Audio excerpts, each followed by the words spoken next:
They say that aging means slowing down, and that's one of the cons. But let me tell you what I think. Hey there. It rained all night long. It rained, and this trail is muddy, and there's water in the middle of it. Anyway, we're out here to do 6 miles this morning, and I want to talk about the pros and cons of aging like they expect you to age, or aging like you want to age. So the first pro is freedom. You get to be this age, and I don't know about you, but I just don't care what people think about me anymore. I wish I would have reached that freedom when I was younger, because it truly is freedom. I remember the incident so clearly when I realized that I didn't care if somebody didn't like me. And I told her so. And it felt so good I said it again. But I was 51, y'all. I was 51. And that seems late. But better late than never, right? So the freedom to do what you want. I have so many people, I've done pageants. So many people saying to me, I want you to be my pageant coach. I want you to do this pageant. I think I've come full circle in the pageant. I won. And I feel like I don't need to do that anymore. But most importantly, I've given my feet freedom. And I'm gonna do a whole thing about shoes at some point in the future, because I want to tell you about my shoes. I'm very excited about them. But there's a pageant coming up. It's on my birthday, my 65th birthday. And I think that it would be fun, but also my granddaughter's playing soccer that day. And that's what I want to do. I want to go see her play soccer and have cake. What a better day. There's no better day. Not even with a crown on my head. But the most important thing, the most driving factor in not doing that pageant is I sincerely cannot imagine putting those pageant shoes on my feet again. I had a girl ask me on Friday if I would be her pageant coach. I like her. I think she would have fun doing the pageants. But I told her no, because I want to hike on Saturdays. Also, I'm preparing for my 50K. And I want to walk and do my training. And I feel like if you're coaching somebody, you need to be there at the event, for support and guidance on the spot. So no, I don't want to do that. Freedom. I like that freedom. Do what I want. I'm not hurting anyone, but I'm really helping myself. And then there's confidence, which kind of winds into this whole thing too, about, you know who you are.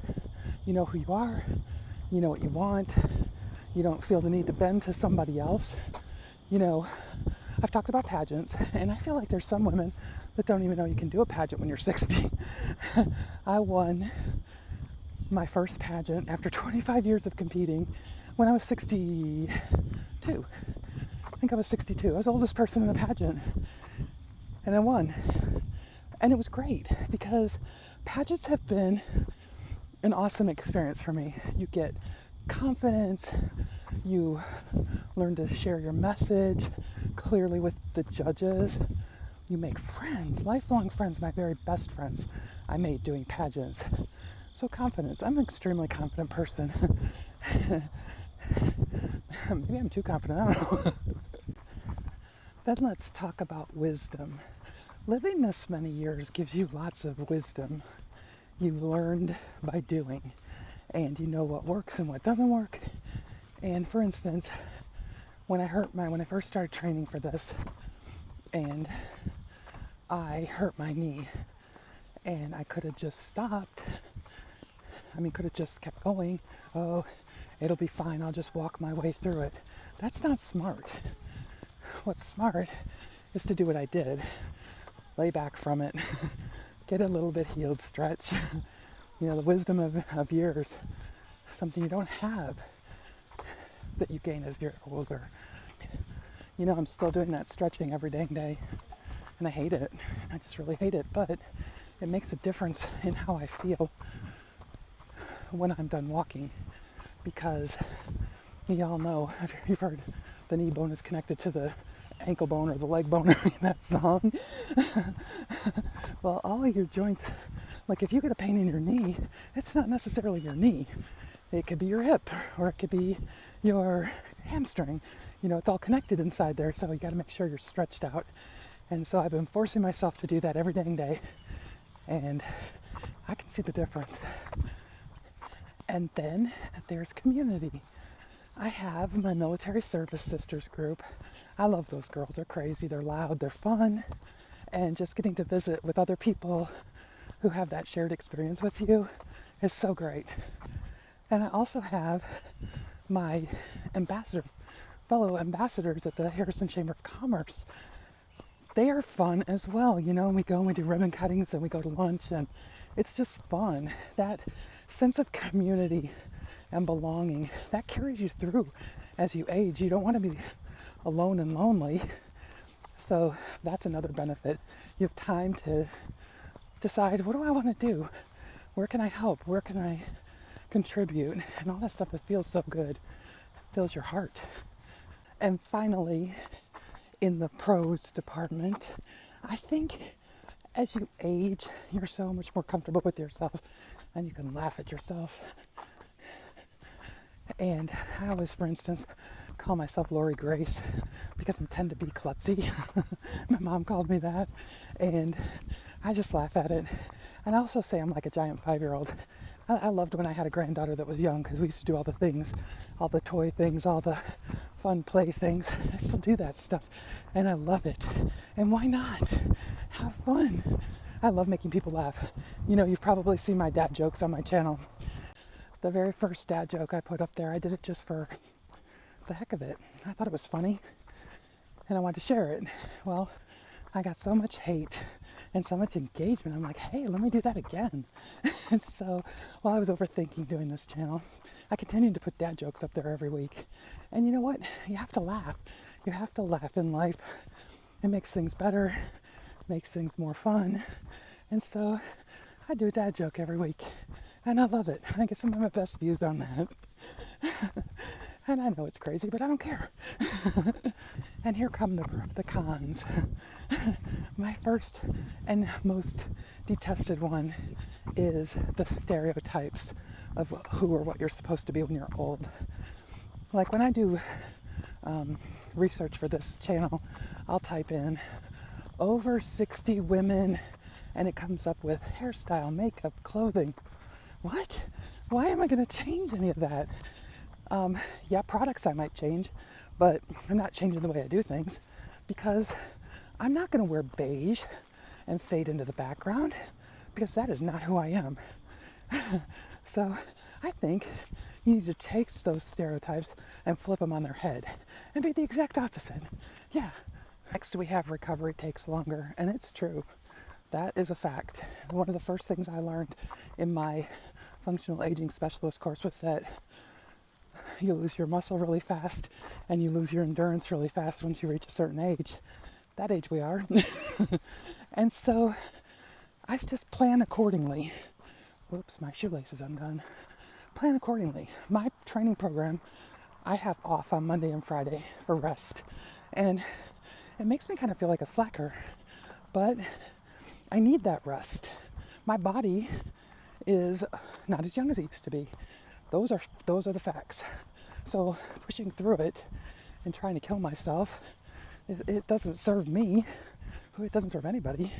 So yeah, so recovery takes longer, but you plan for it. Then we have balance. And I think that's definitely something to consider. We hear about this all the time. The older person who falls, breaks a hip, ends up in the hospital. Yeah, we don't want to do that. So I practice that every day. I brush my teeth 1 minute on one foot and 1 minute on the other foot. Balance. I walk on parking blocks, which is not only helpful for balance, it's fun. And I walk on curbs. Whenever I'm just like waiting for something, I can't just sit there. I have to do something. It's just not in me to just sit there. So I work on my balance.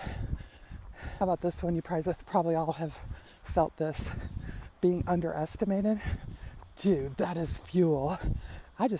Somebody thinks I can't do something, I'm going to show them how I can do it faster, better. It's just fuel for my aging rebel fire. Yeah, I hate being underestimated. And so you flip it on its head. And how about this? How about all the beige on the clothing racks? The beige and the tiny flower prints and yeah, no. I don't think I'll ever dress like that. Why would you dress like that? It's like all of a sudden you're a certain age, you need to fade into the couch. Yeah, no, I'm not doing that. I'm also not going to sit on the couch and wait to arrive safely at death. This is my one life, and I'm so thrilled with it, and I'm so happy to be able to do the things that I do. And I work hard on being healthy and fit, and if I see a deficit, I'll work to fix it. I have another one coming up I'm going to talk to you guys about. It's a deficit that kind of blew my mind. So that's coming up in the future. A research paper I saw. And so I just am going to live loud. I'm going to laugh loud. And I'm going to be happy, so happy. And you can be too.